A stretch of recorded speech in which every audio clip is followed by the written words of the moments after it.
Olá pessoal, bom dia, tudo bem? Nossa aula hoje nós vamos estudar sobre a produção de energia no Brasil, certo? Para esse tema, vamos dividir em duas aulas. Primeiro, a primeira parte, a gente vai falar sobre a produção de energia com base nos combustíveis fósseis, ou seja, aquelas fontes de energia não renováveis que nós estudamos na aula passada: petróleo, carvão mineral e gás natural. Depois nós vamos estudar sobre a produção de energia elétrica a partir das fontes renováveis, certo?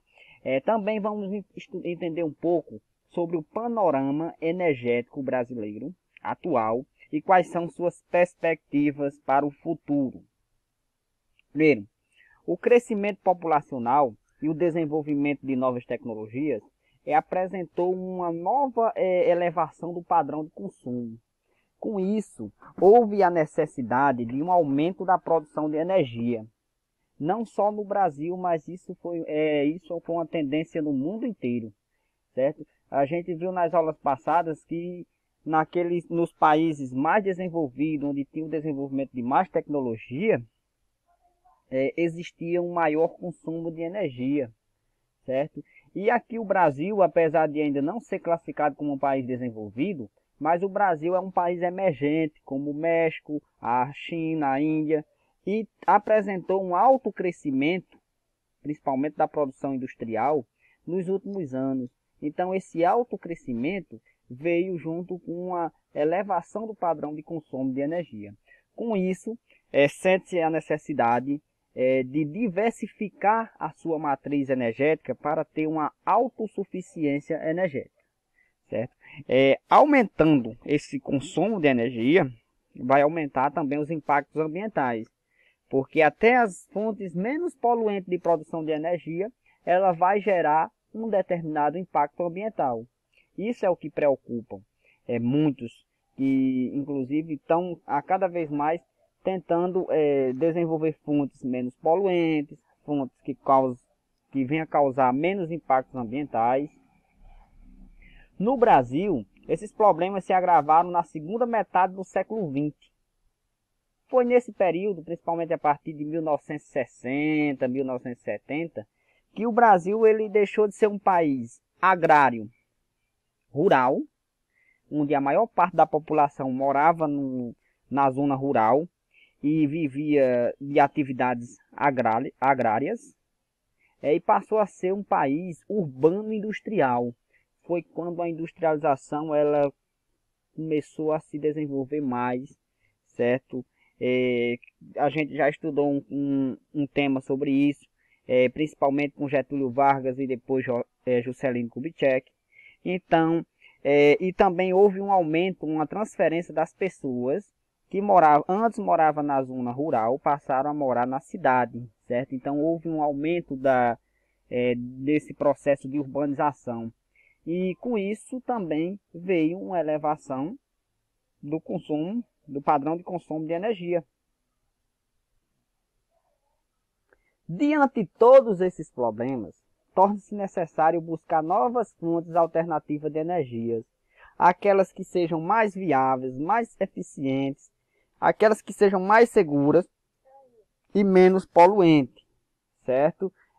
Então, por isso a gente vê a cada vez mais um desenvolvimento por exemplo, de implantação de parques eólicos para a produção de energia a partir da força do vento. A gente vê também um incentivo à produção de energia solar, entre outros fatores.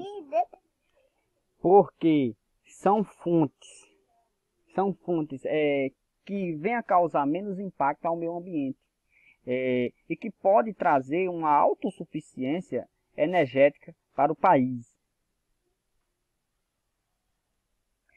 Veja só aqui esses gráficos. O primeiro aqui ele está mostrando o Brasil e os países que fazem parte da Organização Econômica de Desenvolvimento, que são os países da Europa Ocidental, mais Austrália, Nova Zelândia, Estados Unidos e Canadá, certo? Então esses países, a gente observa assim, a quantidade de verde, fontes renováveis e fontes não renováveis. Então a gente observa que o Brasil, dados de 2013, o Brasil ainda utiliza muito fontes de energia não renováveis, 60,6% da matriz energética brasileira, certo? Se for comparado com os países, esses países da Organização de Cooperação e Desenvolvimento do Comércio, a gente vê que é uma tendência, todos utilizam mais fontes não renováveis. Eu já tinha falado isso nas outras aulas. Mas o que a gente observa é o seguinte, ao mundo, com relação ao mundo, a gente observa que o Brasil, ele tem aumentado a oferta de fontes renováveis se for comparado com os outros. Olha a proporção. Olha. Enquanto o Brasil utiliza 39,4%, ou seja, quase 40%, os países da OCDE apenas 9,5%, o mundo 13,8%. Então o Brasil ele apresenta essa diversidade de fontes de energia e principalmente é favorável o desenvolvimento a produção de energia em fontes renováveis. Nesse segundo gráfico aqui, a gente mostra a dependência externa de energia do Brasil de 1974 a 2014. Lembrando que isso aqui está contando tudo, fontes renováveis e fontes não renováveis, inclusive o petróleo. E a gente tem percebido que a produção de energia no Brasil tem aumentado, certo? Aumentado e reduzido essa dependência externa. Tudo isso em virtude de quê? Investimento em novas fontes de energia e descoberta de novos poços de petróleo que a gente vai estudar mais lá na frente. Certo? Esse terceiro gráfico aqui mostra o consumo de energia por fonte. Certo? Então, o Brasil ele ainda utiliza muito o petróleo e seus derivados, 44,5%, em seguida da energia hidráulica, ou seja, a energia que ela é produzida pelas forças das águas. A biomassa, principalmente os produtos da cana-de-açúcar, também tem uma elevada participação. E aqui no gráfico, no quarto gráfico, vai mostrar o consumo de energia por setor. Certo? E a gente vê que o setor que mais consome energia não é o doméstico, não é o residencial, como muitos dizem que é. Mas isso não significa que a gente não tenha que poupar energia, viu pessoal? A gente tem que poupar mesmo, a gente não pode desperdiçar energia. Mas o setor que mais utiliza energia, que mais consome, é o industrial, são as indústrias. 39,4%, seguido de transporte. Aí depois o residencial, o agropecuário, que não consome tanta energia, o comercial e depois o setor público. Agora vamos falar de petróleo.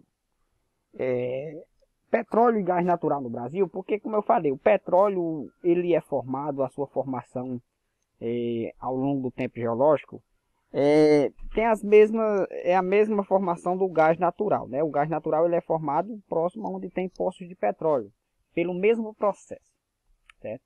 Então, somente em 1938, ou seja, 10 anos após após a formação do cartel das Sete Irmãs, que a gente estudou nas aulas passadas, o que foi essas Sete Irmãs, né? As 7 maiores empresas de petróleo que formaram cartel. Então, 10 anos depois que foi perfurado o primeiro poço de petróleo no território brasileiro. Esse poço de petróleo se localizava lá na bacia sedimentar do Recôncavo Baiano, mais precisamente em Salvador. Aí depois foi criado o Conselho Nacional de Petróleo, já no governo de Getúlio Vargas, que para regulamentar o setor de exploração e produção do petróleo aqui no Brasil. Esse aqui é o processo de formação do petróleo, que a gente já tinha estudado, né? Até questão da deposição de matéria orgânica, seja por organismos marinhos ou até mesmo animais terrestres, né? Os dinossauros, as águas marinhas, tudo isso contribuíram. Então, a partir daí foi soterrando, foi sendo soterrado por sedimento, então uma intensa sedimentação ao longo de milhões de anos. E aqui começou a ter um processo, né, de processo químico, através da pressão, através de seres decompositores, formando ao longo de milhões de anos o petróleo e o gás natural. Certo? Aí faz a prospecção, encontra o petróleo e aqui começa a extrair tanto o petróleo como o gás natural. Esse processo de formação do petróleo, ele ocorre principalmente nos terrenos sedimentares. Então, terrenos que são formados por rochas ígneas magmáticas ou metamórficas, que são derivadas de ígneas, não vai ter ocorrência de petróleo. A ocorrência de petróleo vai ser apenas nos ambientes sedimentares. Então, São Rafael jamais vai ter um poço de petróleo, porque São Rafael está numa área de estrutura geológica de rochas ígneas e metamórficas. Agora, a partir de Açu, naquela região que são terrenos sedimentares da Bacia Sedimentar Potiguar, que a gente pode encontrar muitos poços de petróleo. Aí aqui, como eu falei, já a questão da formação do petróleo, e o petróleo ele está junto com uma camada de rocha sedimentar, certo? Em 1953, no governo do presidente Vargas, foi criada a Petrobras. A partir da criação da Petrobras,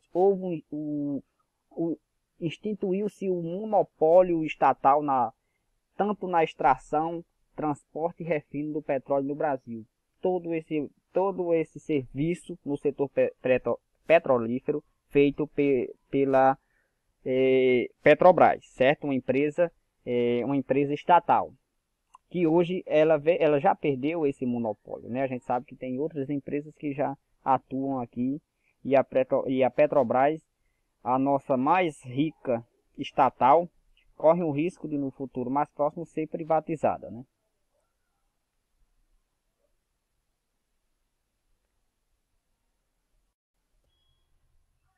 Aí, pessoal, em virtude da crise do petróleo, que teve seu ápice em 1973, certo? A gente até já tem estudado, né? Quando os países da OPEP elevaram o preço dos barris de petróleo, também alguns conflitos regionais que aconteceram no Oriente Médio, foram fatores que culminaram nessa crise do petróleo.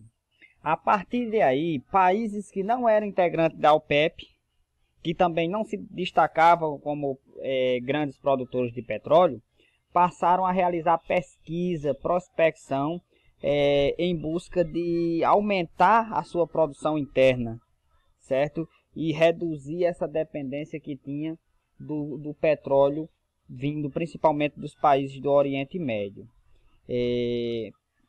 A Rússia foi procurar petróleo na Sibéria, o Canadá foi procurar petróleo em seu território, Estados Unidos, México e o Brasil também. Então teve um período em que aumentaram as pesquisas em busca de novas reservas de petróleo para aumentar essa produção interna e diminuir essa dependência do petróleo, principalmente dos países que integravam a OPEP.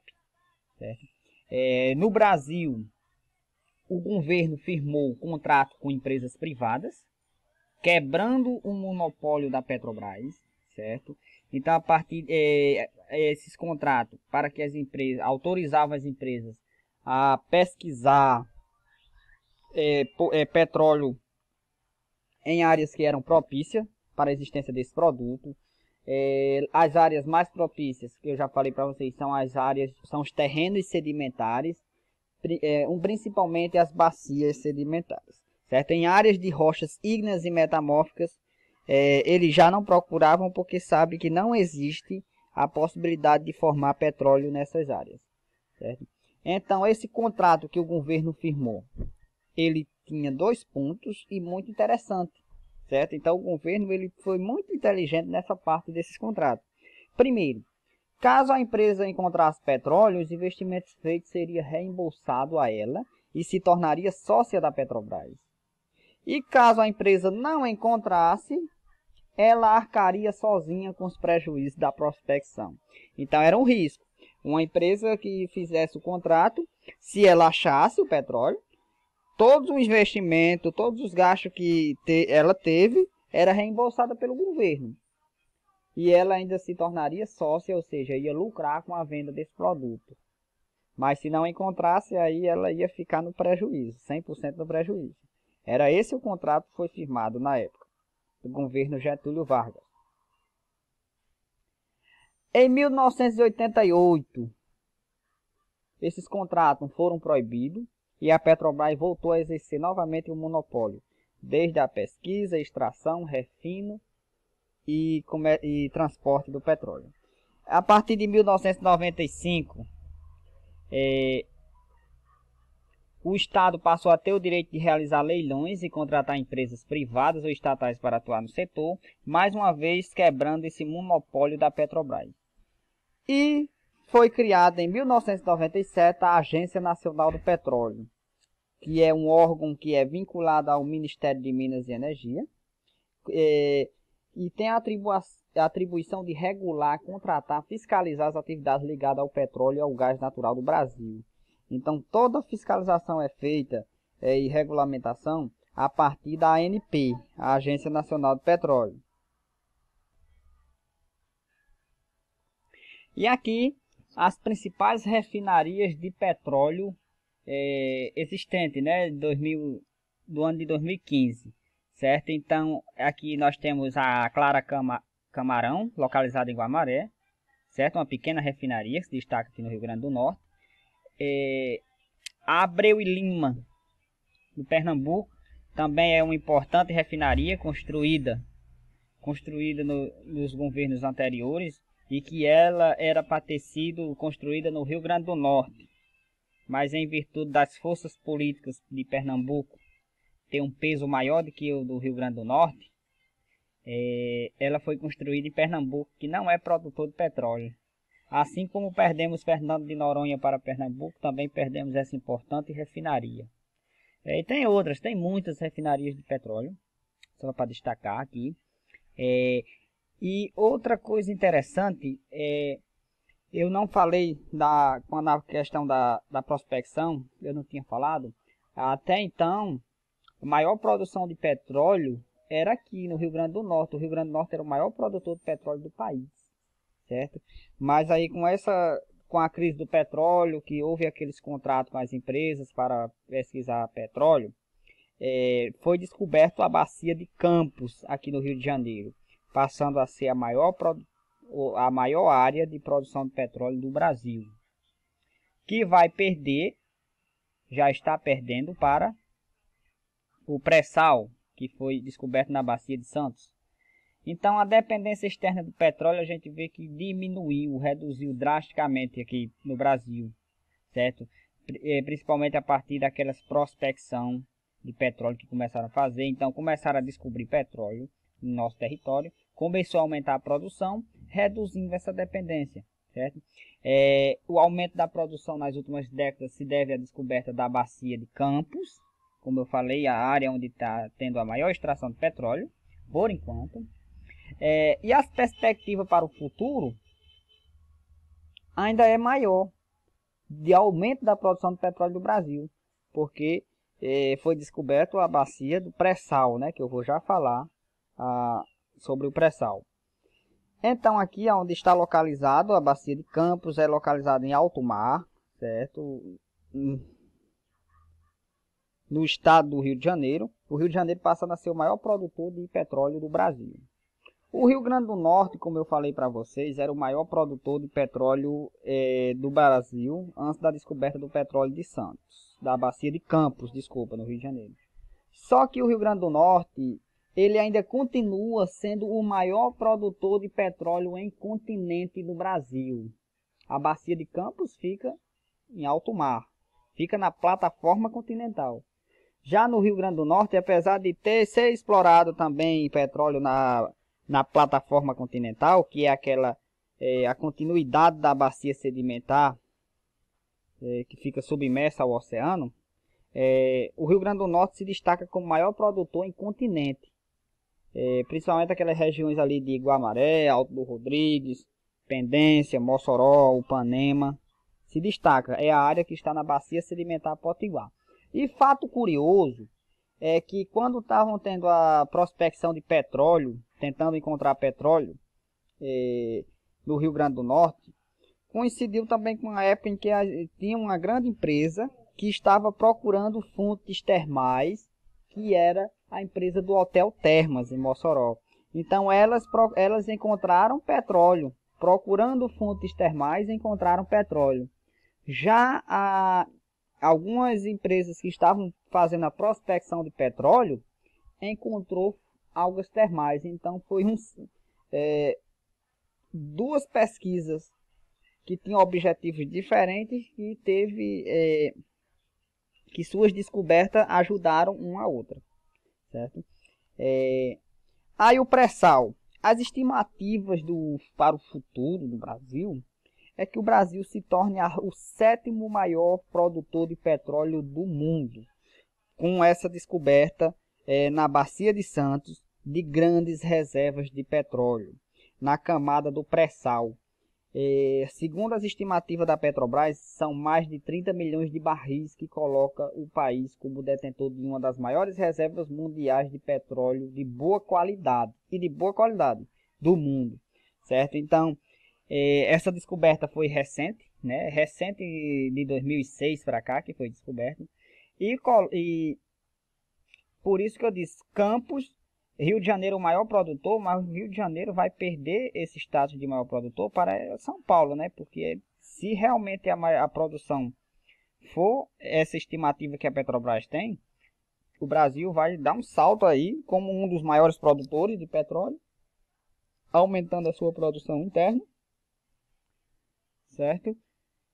E petróleo de boa qualidade.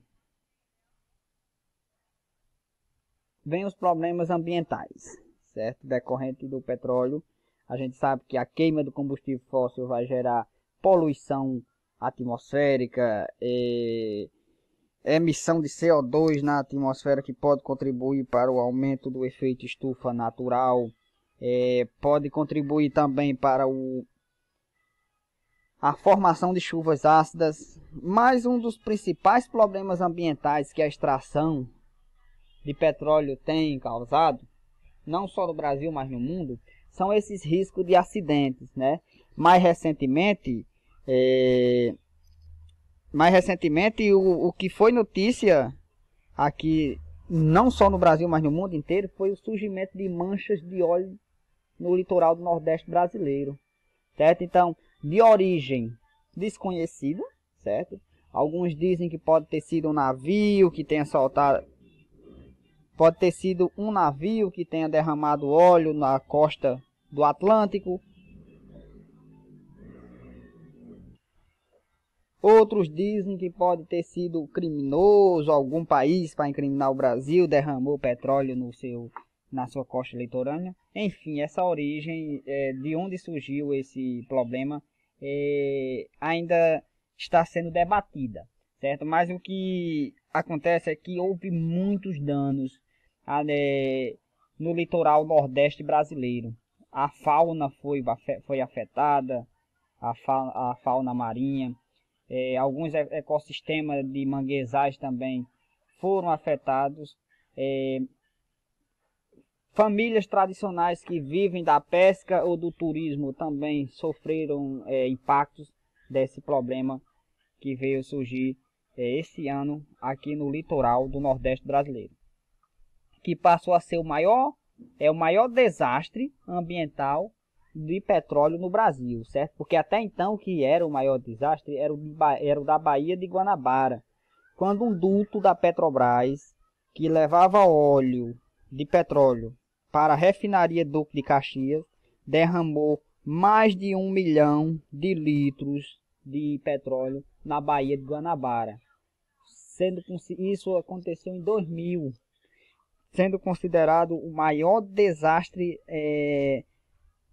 nessa área até então, certo? Aí 20 anos depois teve esses problemas da manchas de óleo aqui no litoral do Nordeste brasileiro. Aqui os estados, maior produção de petróleo em 2004, destaca o Rio de Janeiro, né, onde está localizada a Bacia de Campos. São Paulo, como eu falei, São Paulo vai passar a ser um dos maiores produtores, se realmente a estimativa de reserva de petróleo que tem na bacia de Santos, no pré-sal, realmente for verdadeira, se for confirmada, São Paulo vai ser o maior produtor de petróleo. E o Rio Grande do Norte aqui também tem destaque, né, como um dos maiores produtores, sendo o maior produtor de petróleo em terra.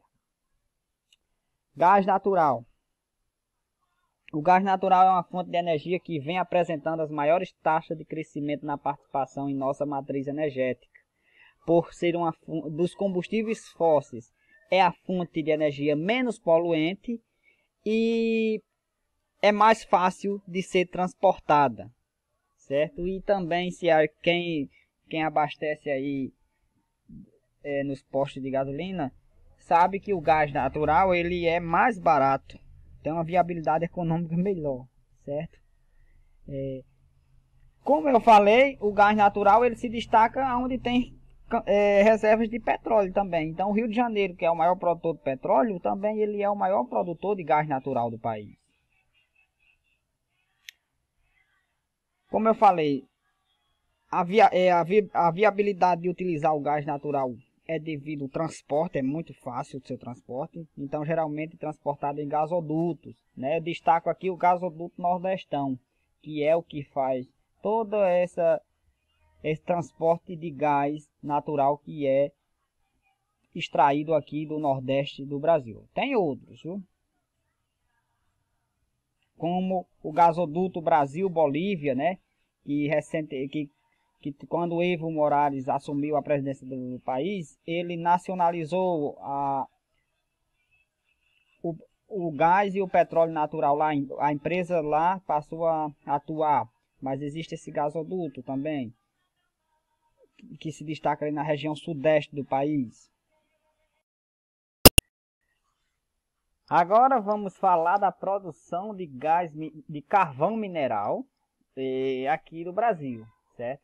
Então, o carvão mineral, existe produção de carvão mineral no Brasil? Sim, existe. As maiores jazidas de carvão mineral estão localizadas no hemisfério norte, certo? Mas no hemisfério sul tem algumas pequenas jazidas que são encontradas. Então, o carvão mineral aqui no Brasil, ele está numa fase menos avançada de transformação geológica, ou seja, o tempo de formação dele está num período menor do que aqueles lá do Polo Norte, do hemisfério norte. O carvão mineral, assim como o petróleo, quanto mais velho for, melhor é o produto. Então, esse aqui é mais recente se for comparado ao tempo geológico, certo? Então, por isso, ele não é tão utilizado nas siderúrgicas, porque além de ter uma qualidade menor, certo? O seu poder calorífico é menor, tem um alto teor de enxofre, e sua queima libera menos energia do que o necessário para essa atividade. Por isso as empresas, principalmente as siderúrgicas, elas acabam importando o carvão mineral, que é de boa qualidade, aqueles que são extraídos lá no hemisfério norte, certo? O que é que fazem com o carvão mineral daqui? Ele não tem uma boa qualidade. Então, o carvão mineral que é produzido no Brasil, ele é utilizado principalmente nas centrais termoelétricas, para a produção de energia em termoelétrica, certo? Já o carvão mineral, que é importado, ele é utilizado nas siderúrgicas, certo? Nas importantes siderúrgicas.